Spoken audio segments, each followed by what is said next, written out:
Honestly, The Sims is one of the most popular game franchises ever, with good reason. Being easy to learn, fun to play, easy on the eyes, and full of amazing content for everyone to fill their houses and towns with. Though lately it seems like everyone still talks about Sims, but fully for the wrong reasons. Sure, it's an already known joke, but at this point, is it really a joke? You can't even play Sims 4 with all the content unless you feel like paying over $500, and that does not even include the base game, which is free now by the way, as they know everything is locked behind $40 DLC packs anyways. In the end of the day, this has been slowly happening throughout the games. Sims 2 and 3 both had their fair share of DLC and content packs, but to be honest, it is nothing like what we have seen with Sims 4, and I want to talk to you about the downfall of the Sims series and how I believe EA killed one of its most profitable franchises. But as I always say, this intro is long enough and I don't feel like droning on, so let's push it all aside and get right into Sims 4 and the bigwigs that drown their own baby. So I will just say, I know that EA has had its grasp on the Sims games since the very beginning, owning the publishing rights for the games since Sims 1, so it's not like they just came along and decided to mess up an already established formula, like they've done to other games. And I will point out now, as many people seem to get a little triggered with me not clarifying, that I do know the difference between developers and publishers. So EA did not actually make The Sims, they just own the publishing rights to it. The developers behind The Sims games is actually Maxis, ironically being a division of EA, being acquired in 1997, 3 years before The Sims came out. So when I say that EA was the cause of its own game's downfall, that is due to them being the parent to Maxis and the publishers to the game. I also want to say, I've made jokes and claims about EA in the past, but I want you to know that I do not believe that they were always such a bad company. I can remember so many amazing games coming from EA. Without EA, gaming in my childhood would honestly not be the same.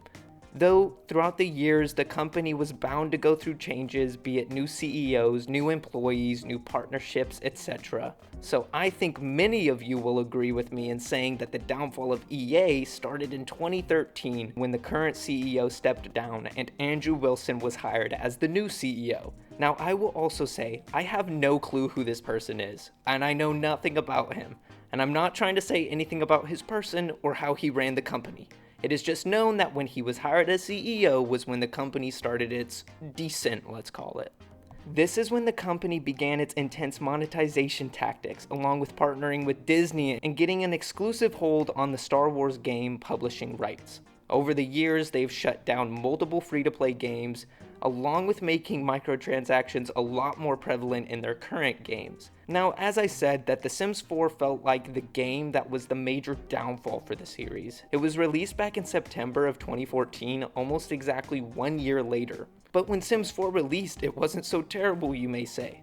And I would fully agree with you, but now everything seems like it's on a bullet train to Bad Town. Sims 4 slowly became worse as the rest of EA did. If you look at it now, it would cost over $800 to get every expansion and fully unlock the content of this game. But I feel like a lot of gamers today don't remember the older days of Sims, when it really was one of the most popular EA games. So going all the way back to the first ever Sims game, as I said, it was released 23 years ago in 2000. It actually had a really interesting and cool backstory. Let me just quickly delve into that. Will Wright, a game designer for Maxis at the time, who actually made a game called SimAnt 9 years prior in 1991, was the man behind the first Sims game.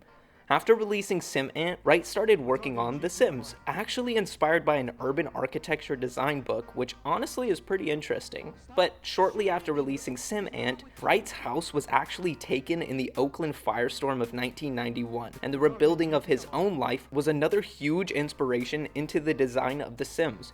He started working on it in private while working on SimCity 2000 and SimCopter. But when he tried to bring the development public, focus groups actually did not really like the game very much, and that made getting the development greenlit a struggle, though he was able to convince his company to let him work on it as a side project while still working on the other two games. He was given only one programmer, named Jamie Dornbos, and the two of them went to create what we know today as The Sims. What I think is actually crazy and kind of cool too is back in 1999 at an EA Expo, the game was being demoed to the public and press for the first time. And in it, two female characters were at a wedding and ended up falling in love and kissing. And like, that might not seem like a big deal and it might seem like whatever, but props to EA and Maxis back in 1999 for being pretty progressive for the time. Another little detail that I find kind of funny but also sensible is that in Japan the game was dubbed Sim People to better match the names of the other Sim games from Maxis. And the last detail I want to add about the first Sims game is that the original PC game was developed by EA and published by Maxis. Though on Mac OS, the game was actually published by Aspyr Media, and on consoles, the game was developed by Edge of Reality. But that is the story behind how The Sims started, and I don't think Wright and Dornbos, along with EA and Maxis, knew the success they were about to fall in with Sims. Now, The Sims, it was released at $50 US to my knowledge, with the expansions being around 20 to 30. Now, I will also say that was the average price for games in the late 90s and early 2000s. It was not until the mid-2000s to late 2000s that video games got that price bump up to 60, and now, as we all know, they've been price bumped up to 70. And of course, there's expectations in that throughout all games, but with the expansions being around $20, $30, let's just say $35 to be safe, there was only 7 expansions for this game. So when you add all that up, it'd be $295 for all the expansions and the game. If you bought them the moment they were released without discounts. Now I know that might seem like a lot of money, but just wait. And now that you've heard about The Sims 1, let's move on to The Sims 2. So I'm not going to get into all the development and design sides of things, but I will say that Sims 2 was developed by Maxis Redwood and still published by EA. The Sims 2 was a major success though, seeing 90% ratings on both Metacritic and game rankings, and was also claimed to be one of the greatest video games ever. It was released 4 years after the first in 2004 to an absolute plethora of different platforms, ranging in style and design of game for those different platforms. For the classic PC and Mac versions of The Sims 2 though, there was one more expansion than the first game, resulting in a total of 8 expansion packs. The prices were just about the same for the first, so for safe measures, let's just say that the game was $50 and the expansions were $35. So that would make the full total of The Sims 2 just shy of $350. So let's just say it would be $350 for the full unlocked Sims 2. Now again, that is not an amount of money to scoff at, but in reality, it is not much more than what you would have to pay for Sims 1. And to clarify, the amount of content you are getting in these expansions is very different than most games today. You got multiple games worth of extra content from the expansions, ranging from university, changing the game to college living simulator, to the Bon Voyage where you can create your perfect island village to vacation to. These were not simply $35, $40 packs that only added on a few pillows and a hamster. I mean, the pets update for Sims 2 added cats, dogs, birds, gerbils, and werewolves. That is 3 different packs worth of content in Sims 4. But as I said, hold on, we are not done yet. So let's move on to how egregious the expansion marketing was for Sims 3, which came out in 2009, 4 years before the CEO change in EA. So by 2009, the Sims series was flowing out new games. It may have only been to Sims 3 in the mainline series, but EA was pumping out side sim content on the regular. From games like The Sims Online being the second game in the series, and an online spin-off to the first, all the way to the My Sims series, which was a totally different type of game just sharing that Sims name and branding. But in my opinion, Sims 3 was the prime of the game series. Now, I will clarify that it is just how it feels to me, and the reasons behind that, I think, was it was the last Sims game that wasn't plagued by microtransactions, and not only that, it was the most prevalent Sims game of my childhood. I do have very, very fond memories of playing Sims 2 on a laptop my brother got from my parents, but eventually the laptop shut down forever, locking our game inside. For children, that's what it was.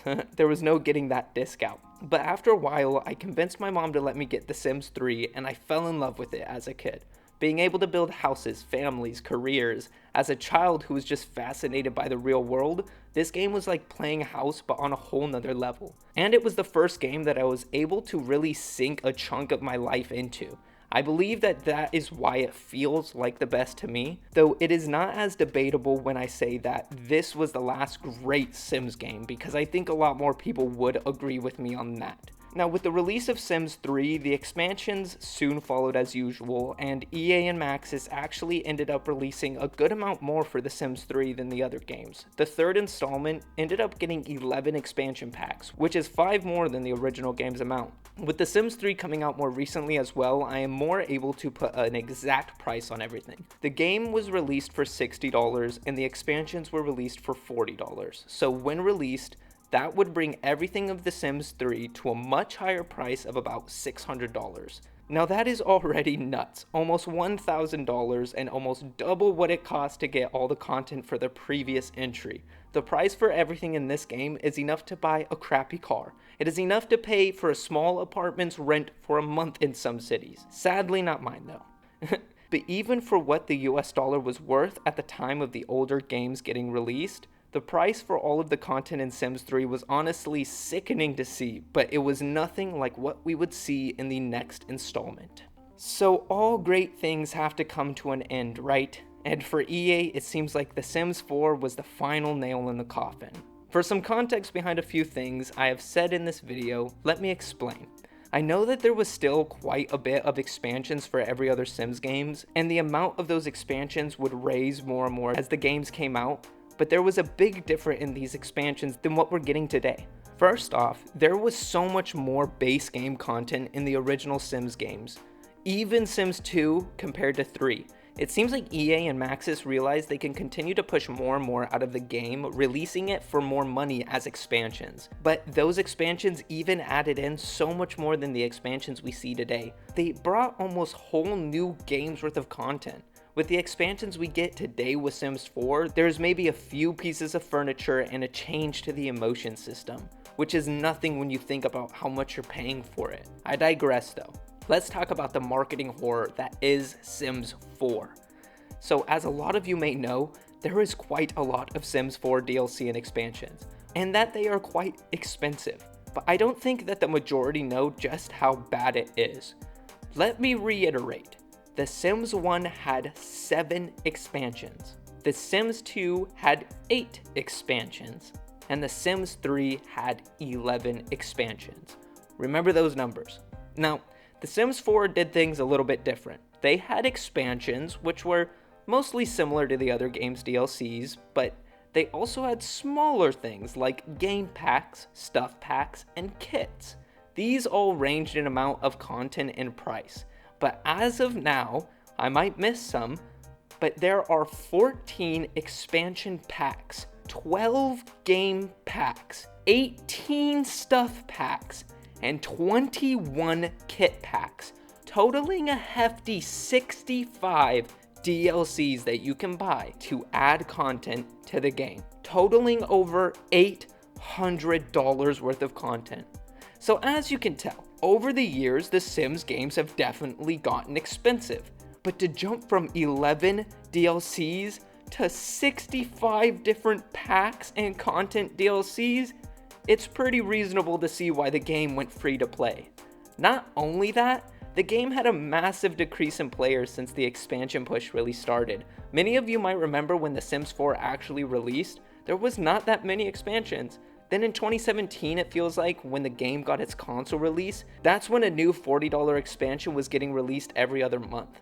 Now, I think that this was in a sense gatekeeping the majority of the content made for the game behind paywalls. And let's be honest, making it free to play doesn't make the situation any better. I feel like at the point they're at, there is no going back for The Sims 4. It was released as a rather good game, but at this point it feels tainted and most people roll their eyes when they even hear the name.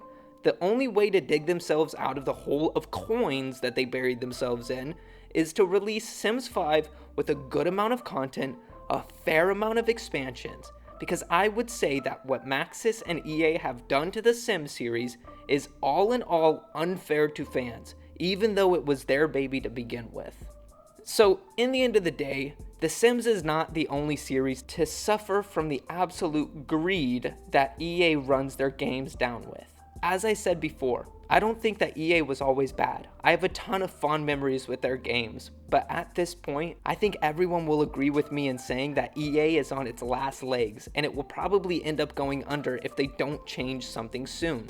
The sports games might be popular, but do they expect to only survive off the same exact game released year after year? Ironic to say in a Sims video actually, but to see the absolute downfall that the Sims games have gone down, it is honestly disappointing to me, and it is one of my more played games in my past, though I will say that there are plenty of get-arounds to the issue that plagues the Sims series. First solution that I majoritively use is mods. Most mods are free and created by fans of the series rather than someone looking for a paycheck. And along with that, if you have the storage and the free time, you can mod your Sims game and add more and even more and even more than any and all paid expansions would ever add. And like 6 times out of 10, the content and items added by the mod is better than anything EA would even feel like delivering us. Another solution that is perfectly viable is to find yourself some other games that feel enough like Sims. One that I found is a game called Tenants, which is created by the same people behind House Flipper, if you know that game. And it's about you controlling apartments and houses for rent, and you rent them out to people around the city you occupy. This game though is more focused on the upkeep of the buildings and locations rather than a specific person.